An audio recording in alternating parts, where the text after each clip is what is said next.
কবুল করে নেন। 1 নম্বরে আমাকে নামাজি বানান, 2 নম্বরে আমার সন্তানকে নামাজি বানান।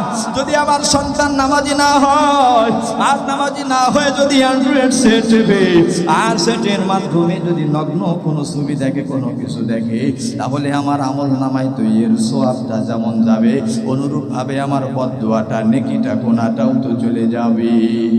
মানুষ যখন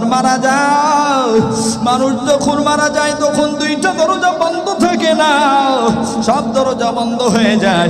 পরে যে নেক আমল তার জন্য করা হবে, ওই নেক আমলের দরজা বন্ধ হবে না। আর 2 নম্বর হলো তার জন্য যে বদ আমল করা হবে সে রেখে গেছে, বলে কোনো জায়গায় একটা সিনেমা হল তৈরি করে গেছে, জায়গা পড়ে আছে, কি করা যায়? বলে নাচ গানের প্যান্ডেল করো, নাচ গানের প্যান্ডেল কর। এই যে নাচ গানের প্যান্ডেল করে ব্যক্তি হাজির হয়ে গেছে, আল্লাহর দরবারে রওনা হয়ে গেছে। আল্লাহ তাআলা কয় এই 2টা আমল যদি মানুষ মারা যায় তবু এই 2টা আমল চলতেই থাকে। বিসমিল্লাহির রহমানির রহিম।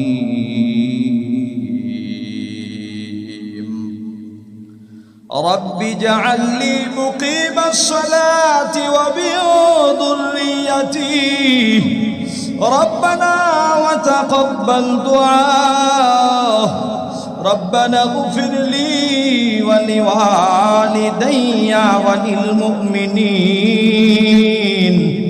وللمؤمنين يوم يقوم